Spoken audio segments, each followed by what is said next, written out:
Hello, je suis super contente de vous retrouver pour mon update lecture du mois de septembre.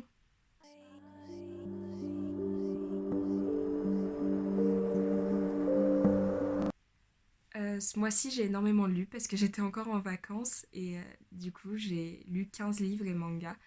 Et on va commencer sans plus tarder pour pas que ça dure 1000 ans. J'ai commencé ce mois-ci avec une nouvelle inconnue à cette adresse de Cressman Taylor. C'est l'histoire de deux Allemands qui ont immigré aux États-Unis pour ouvrir leur galerie d'art. Et Martin, un de ces deux hommes, rentre en Allemagne. Max, son meilleur ami, qui est juif, assiste alors impuissant à la montée du nazisme depuis les États-Unis. C'est un livre qui m'a pas tant plu que ça. Il avait tout pour me plaire, mais en fait, dans la préface, on te dit qu'il est tellement génial que je ne comprendrais plus ma vie sans avoir lu ce livre, et en fait, ça m'a déçue parce que je l'ai trouvé bien, pas exceptionnel, plutôt basique, et on m'avait survendu ce livre. Donc forcément un peu de déception, mais ça reste une nouvelle rapide à lire, plutôt sympa, et toujours très intéressante. Ensuite, j'ai lu une saga de manga, donc ouh, les 7 tomes de Jusqu'à ce que nos os pourrissent, ça se déroule en 7 tomes, c'est juste 7 tomes, donc hop, je vais prendre le premier parce que c'est lourd. C'est l'histoire de 5 amis d'enfance qui ont commis un meurtre. Ils ont tué quelqu'un. Et tous les ans, ils se retrouvent au même endroit pour déterrer le corps et reprêter serment de ne jamais se trahir. Sauf que cette année, le corps a disparu. Donc c'est un manga qui est vraiment génial. Je suis pas très manga et je l'ai adoré. Parce qu'il est très policier, il est très avec énormément de suspense. On s'attend vraiment pas au déroulé, à ce qui se passe. Les images sont plutôt jolies. Je vais essayer de pas trop vous spoiler.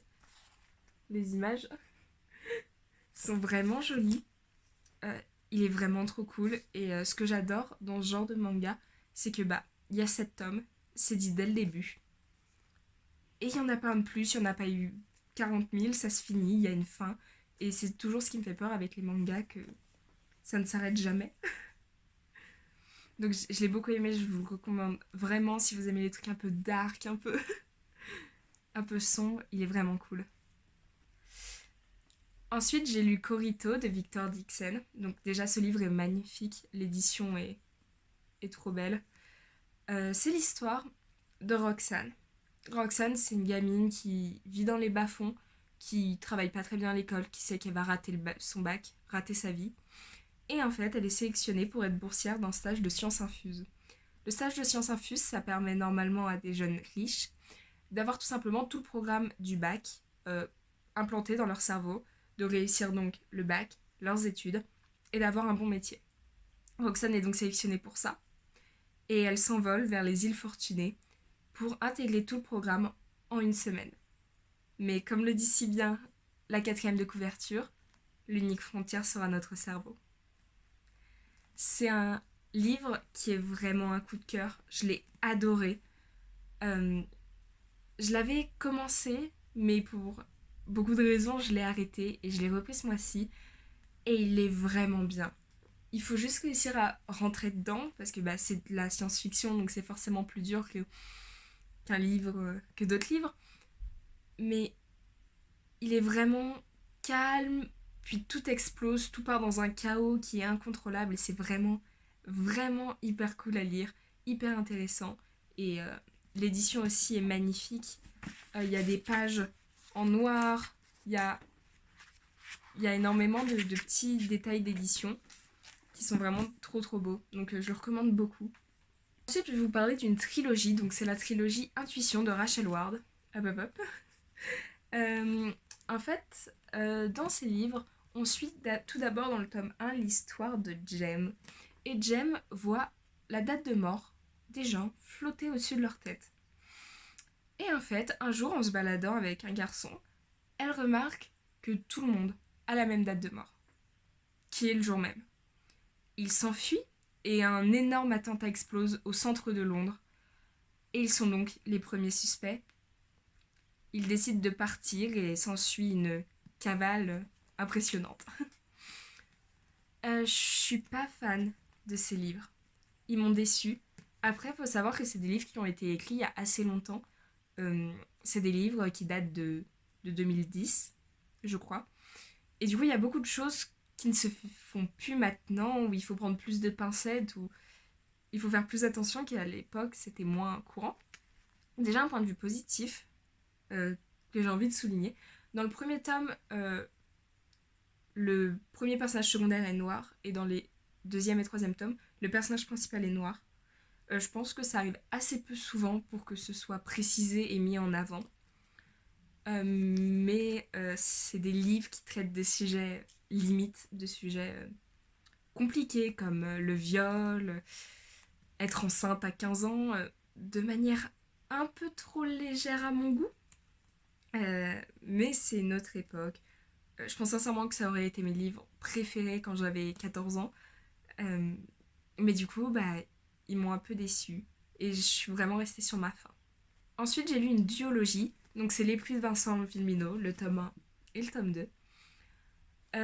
Dans cette histoire, c'est très simple. Il pleut depuis 8 mois. Et on se retrouve à suivre Coche et Lou, deux adolescents d'une quinzaine d'années, et Noah et Nathan, leur petit frère, d'une douzaine d'années. Il se trouve qu'ils se retrouvent seuls. Ils se retrouvent seuls à devoir se débrouiller, alors que le monde entier commence à sombrer sous les eaux. C'est des livres, j'ai pas envie de vous en dire plus, en fait, parce que je trouve que ça gâcherait beaucoup. Ce sont des livres dont la couverture n'est pas très belle, j'avoue, mais qui sont vraiment, vraiment cool. Je les ai beaucoup aimés. J'ai pas trop compris pourquoi c'était en 2 tomes, parce que l'histoire est complètement... elle n'a aucune interruption, en fait. Ça aurait été un tome, ça m'aurait pas choqué. Donc, peut-être qu'ils ont séparé parce que ça allait faire trop gros pour de la jeunesse. Mais j'ai pas l'impression. C'est vraiment entraînant. Plusieurs fois, je me suis retrouvée à me dire, mais merde, comment ils vont s'en sortir? À quel moment ils survivent à ça? Et Vincent Villeminot trouve une façon complètement originale et pas tant que ça tiré par les cheveux. Et ça m'a vraiment contentée, ça m'a vraiment fait plaisir. Avant-dernier livre, c'est The Wicked Deep de C. Earnshaw. Il y a un petit papier rose parce que c'est un livre que j'ai emprunté à la bibliothèque, il y a le nom de ma ville, donc je le cache. The Wicked Deep, c'est l'histoire de 3 sœurs. 3 sœurs qui, il y a 2 siècles, ont été tuées, noyées dans le port par tous les habitants d'un village, parce qu'elles auraient été des sorcières qui envoûtaient les hommes. Depuis, chaque année, au mois de juin, elles prennent possession de filles pour venir se venger en tuant de nouveau des hommes, noyés dans le port.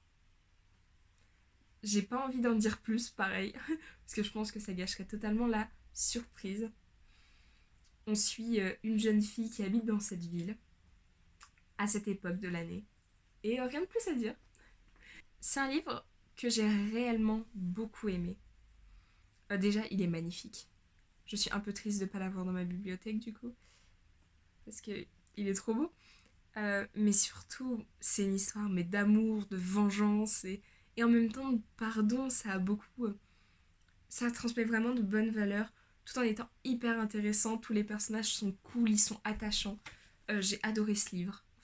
Franchement, c'est une des meilleures lectures que j'ai fait ce mois-ci.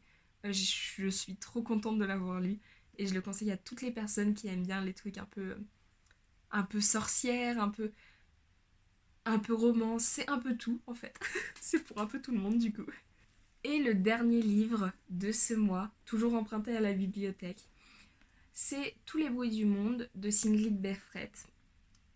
C'est l'histoire d'une jeune fille qui s'appelle Graziella en 1905 qui tue un homme. Elle tue son fiancé qui l'a abandonnée pour se marier avec une autre, car dans son ventre, maintenant, il y a un bébé. Ce livre m'a énormément déçue en fait.